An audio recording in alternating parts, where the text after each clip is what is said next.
Hi everyone, कैसे हैं आप सभी। आई होप अच्छे होंगे। मैं हूं राहुल एंड स्वागत करता हूं आप सभी का हमारे इस चैनल HR ट्यूटोरियल्स में। गाइस, हम लोग metals and non metal chapter start किए थे, जिसमें हमारा 2 टॉपिक बच चुका था, यानी करोजन एंड एलॉय।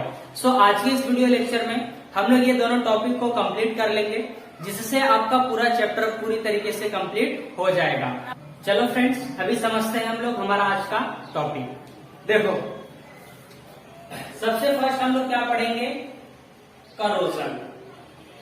यानी करोजन क्या होता है, हम लोग इसे समझते हैं। इसको हम लोग बोलते हैं क्षरण। हिंदी में क्या बोलते हैं इसको, क्षरण। ठीक है, आपने देखा होगा लोहे की जो भी चीजें बनती हैं, ठीक है, कुछ टाइम बाद आपको उस पे रेड कलर के लेयर्स देखने को मिलते हैं। तो चीज क्या होता है, तुम्हारा क्षरण होता है, जिसको हम लोग रस्ट यानी जंग बोलते हैं। सो इस रस्ट क्यों लगता है, ठीक है, मेटल्स की चीजों पे, इसे हम लोग आज समझेंगे। सो बहुत सारी चीजें होती है करोजन में, यानी सिर्फ जंग लगना ही नहीं, बहुत सारी चीजें होती है। हम लोग एक एक करके इसको समझते हैं। तो सबसे पहले मैं आपको बता देता हूं कि ये करोजन होता क्यों है, फिर मैं आपको कुछ एग्जाम्पल से क्लियर कर दूंगा। सो फर्स्ट देख लो आप, करोजन क्या होता है। जब कभी भी कोई एक मेटल्स, ठीक है, जब एक मेटल्स किसी दूसरे मेटल्स या फिर नॉन मेटल के साथ रिएक्शन करता है, नॉन मेटल के साथ रिएक्शन करता है, तो एक मेटल ऑक्साइड बनता है। समझ में आ रहा है, क्या बनता है, एक मेटल्स ऑक्साइड बनता है। इसी को हम लोग क्या बोलते हैं, या फिर वो रस्ट के फॉर्म में होगा, ठीक है, और भी बहुत सारी चीजें हैं। तो मेटल्स को किस में कन्वर्ट कर देता है, मेटल ऑक्साइड में कन्वर्ट कर देता है। अब वो चीज तुम्हारा मेटल्स भी हो सकता है और नॉन मेटल्स भी हो सकता है, ठीक है। तो चलो हम लोग एक एग्जाम्पल से समझते हैं। जैसे क्या, एक एग्जाम्पल लो आप, जैसे आयरन यानी लोहा, ठीक है। आपने देखा होगा आयरन जब कभी थोड़ा लंबे समय के बाद, ठीक है, ये तुम्हारा आयरन ऑक्सीजन के जब संपर्क में आता है, तो इस पे कुछ दिनों बाद आपको इस पे रेड कलर का एक लेयर दिखाई देता है, ठीक है, लेयर। और ये लेयर क्या होता है, तुम्हारा रस्ट होता है, यानी जंग होता है। समझ में आ गया। तो जब कभी देखो, जब कभी आयरन क्या था, एक मेटल था, ऑक्सीजन के संपर्क में आते ही ये किसमें कन्वर्ट हो गया, रेड कलर के एक लेयर उस पर पड़ने लगते हैं, उसी को हम लोग क्या बोलते हैं, रस्ट बोलते हैं। तो ये क्यों हुआ, क्योंकि हमारा लोहा क्या हुआ, लोहा किससे रिएक्शन कर दिया, ऑक्सीजन के साथ। और ऑक्सीजन, ये ऑक्सीजन कहाँ से मिला लोहे को, ठीक है। अभी हमारा घर का दरवाजा या फिर घर के जो भी चीजें हैं जो लोहे से बनी है, ये क्या होते हैं, हवा के संपर्क में आते हैं। और हमारे एटमॉस्फेयर में क्या होते हैं, ऑक्सीजन प्रेजेंट होते हैं, ठीक है। सो डायरेक्टली ऑक्सीजन के संपर्क में जब कभी भी कोई आयरन आता है यानी लोहा आता है, तो उस पर क्या लगता है, तुम्हारा रस्ट लगता है। इसी चीज को हम लोग क्या बोलते हैं, करोजन बोलते हैं, यानी क्षरण बोलते हैं। तो लोहे पर जंग लगना ही क्या कहलाता है, तुम्हारा क्षरण यानी करोजन।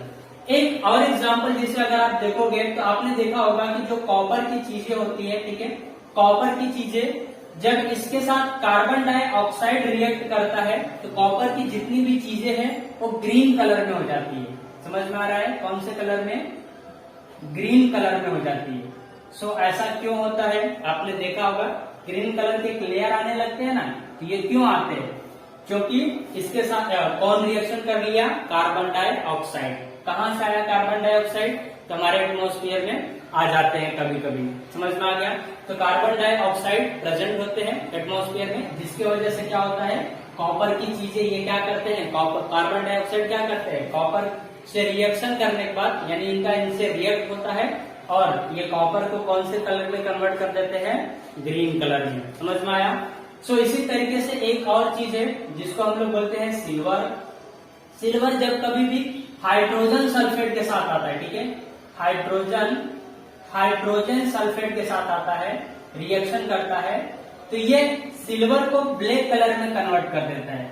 समझ में आ रहा है, कौन से कलर में, ब्लैक कलर में। आपने देखा होगा घर में जो मम्मी पायल पहनती है, ठीक है, और सिल्वर पहले देखो जब नया नया रहता है तो कितना चमकता है, लेकिन कुछ दिनों बाद ही वो क्या होता है, ब्लैक कलर में कन्वर्ट होने लगता है। तो ऐसा क्यों होता है, क्योंकि इसके साथ जो तुम्हारा हाइड्रोजन सल्फेट है, ठीक है, जिसको हम लोग H2SO4 लिखते हैं, ये क्या करता है, इसके साथ रिएक्शन कर लेता है और ये सिल्वर को कौन से कलर में कन्वर्ट कर देता है, ब्लैक कलर में। सो इन्हीं सब प्रोसीजर को हम लोग क्या बोलते हैं, करोजन बोलते हैं। समझ में आ गया? तो काफी सिंपल टॉपिक था, आई होप आपको समझ में आया होगा। एक लास्ट टॉपिक हम लोग और पढ़ेंगे जो कि हमारा क्या है, एलॉय। देखो एलॉय को आप लोग अपने डेली टू डेली लाइफ में हो सकता है यूज करते हो, बट आपको मालूम ना हो कि एलॉय क्या होता है। सो आज का टॉपिक पढ़ने के बाद आपको ये समझ में आ जाएगा कि एलॉय क्या होता है। ठीक है, तो पहले हम लोग हेडिंग डाल लेते हैं। देखो हमारा हेडिंग क्या है, एलॉय। देखो हम लोग एलॉय को हिंदी में बोलते हैं मिश्र धातु। ठीक है, मिश्र धातु। अब ये क्या होते हैं हम लोग इसे समझते हैं। एलॉय देखो पहले हम लोग समझते हैं कि एलॉय बनता कैसे है। ठीक है, फिर आपको इसका मीनिंग खुद ब खुद समझ में आ जाएगा। तो देखो जो एलॉय होता है इसमें हम लोग मेटल का भी मिक्सचर करते हैं, नॉन मेटल का भी मिक्सचर करते हैं, यानी ऐसा कोई सब्सटेंस जो हमारा metals and non metals and मेटोलाइट्स, ठीक है, तीनों का यूज करके बनता हो, या फिर मेटल्स का यूज करके बनता हो, या फिर मेटल्स नॉन मेटल का यूज करके बनता हो, या फिर मेटल्स नॉन मेटल्स का यूज करके बनता हो। मतलब कोई भी 3 से 4 चीजों को मिला के बनता हो। ठीक है, चाहे वो मेटल्स हो, नॉन मेटल्स हो, या फिर मेटोलाइट्स हो। सो उससे जब कभी भी कोई नया प्रोडक्ट बनता है तो वो चीज हमारा क्या कहलाता है, एलॉय कहलाता है। मतलब जो metals and non metals and मेटोलाइट्स तीनों का मिश्रण हो, समझ में आ रहा है, तीनों मिक्स करके बनता हो, वो चीज क्या कहलाता है, हमारा एलॉय। सो एलॉय का मतलब आपको समझ में आ गया? ओके, एक एग्जांपल से मैं आपको समझाता हूं। देखो जो एक स्टेनलेस स्टील होता है, ठीक है, जैसे मैं आपको समझाता हूं, स्टेनलेस, ठीक है, स्टेनलेस स्टील आपने देखा होगा बहुत सारी कंपनियों में ये बनता है। ठीक है, जैसे एक एग्जांपल मैं आपको बता देता हूं। जो ब्लेड होता है ना, ब्लेड, ठीक है, ब्लेड जिससे रेजर वगैरह करते हैं, ठीक है, दाढ़ी वगैरह बनाते हैं घर में पापा। सो वो ब्लेड किस चीज का बना होता है आपको मालूम है? वो ब्लेड क्या होता है, स्टेनलेस स्टील का होता है। मतलब वो एक एलॉय होता है, यानी उसमें मेटल, नॉन मेटल एंड मेटोलाइट तीनों मिक्स किया जाता है। समझ में आ रहा है? जैसे हमने देख लिया मेटल क्या होता है, नॉन मेटल्स क्या होता है, मेटोलाइट्स क्या होता है, तो उसी तरीके से एलॉय क्या होता है, सबका मिश्रण होता है। समझ में आ रहा है? सब होते हैं उसमें, इसीलिए इसको बोलते हैं मिश्र धातु, यानी सब कुछ होगा उसमें। समझ में आ गया? तो ऐसे बहुत सारे हम लोग मेटल्स एंड नॉन मेटल्स को मिलाकर बहुत सारे स्टेनलेस स्टील बनाते हैं, बहुत सारी कंपनियां ये सब चीजें बनाती है। समझ में आया? और इसमें जो तुम्हारा रस्ट का प्रोसीजर होता है, यानी जंग लगने का, ये बहुत ही कम चांसेस होता है। समझ में आ रहा है? यानी इसमें जंग वगैरह बहुत कम लगते हैं। ऐसे बहुत सारी चीजें बिकती है दुकानों पे जो कि स्टेनलेस स्टील की होती है। समझ में आ गया आपको कॉन्सेप्ट? तो एलॉय का मतलब क्लियर हो गया? ओके, कोई डाउट? ओके, सो इसी में जैसे एक एग्जांपल आपके बुक में बता के रखा है, जिसे आप देखोगे, कॉपर है,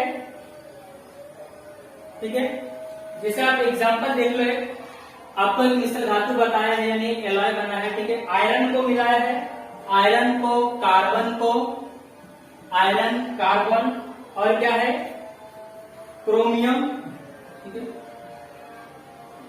क्रोमियम, और एक चीज है आपका निकेल। ठीक है, देखो आयरन, कॉपर, आयरन, कार्बन और निकेल, इन सब चीजों को मिलाकर एक सब्सटेंस तैयार होता है। ठीक है, जिसको हम लोग क्या बोलते हैं, एलॉय बोलते हैं। जैसे देख लो, आयरन आपको मालूम है लोहा क्या होता है, एक प्रकार का मेटल। कार्बन क्या होता है, एक प्रकार का नॉन मेटल। तो देखो मेटल भी है और नॉन मेटल्स भी है। समझ में आ गया आपको? तो इन सब चीजों को मिला के एक स्टेनलेस स्टील तैयार किया जाता है। कॉन्सेप्ट समझ में आया? अभी आपको समझ में आया एलॉय का मतलब क्या होता है? आयरन, कार्बन, ठीक है, और निकेल, इन सब चीजें क्या है, इसमें देखिए मेटल है, नॉन मेटल्स है, तो इन सब चीजों को, यानी मेटल्स एंड नॉन मेटल्स दोनों को मिलाकर एक स्टेनलेस स्टील बनता है। समझ में आ गया? एक और चीज है जिसका नाम क्या है, देखो, ब्रॉन्ज। आपने ये देखा होगा, ठीक है, एक मेडल्स होता है, ब्रॉन्ज एक मेडल्स मिलता है, ठीक है, जो कि ना ही मेटल्स होता है और ना ही नॉन मेटल्स होता है। ये क्या होता है, एक प्रकार का तुम्हारा एलॉय होता है। समझ में आ रहा है? एलॉय, ब्रॉन्ज मेडल मिलता है ना, समझ में आ रहा है आपको? जैसे तुमने देखा अभी गोल्ड मेडल होता है, सिल्वर मेडल होता है, उसी तरीके से ब्रॉन्ज मेडल भी होता है, जो कि तुम्हारा एक प्रकार का एलॉय होता है। और ये कैसे बनता है? ये तुम्हारा कॉपर और टीन को मिलाने के बाद बनता है, ठीक है। कॉपर और टीन को जब मिलाते हैं तो ये क्या बनता है? तुम्हारा एक ब्रॉन्ज मेडल बनता है। समझ में आ गया? तो ये थे तुम्हारे एलॉय, यानी आप अच्छे से समझ गए होंगे। तो बस आज के लिए इतना ही। तुम्हारा चैप्टर यानी 7 चैप्टर पूरी तरीके से फिनिश हो गया, यानी पूरा टॉपिक मैंने कवर कराया। आई होप आपको अच्छे से समझ में आया होगा। तो आज के लिए बस इतना ही। मिलते हैं नेक्स्ट वीडियो में एक फ्रेश चैप्टर के साथ। So thanks for watching. मिलते हैं नेक्स्ट वीडियो में।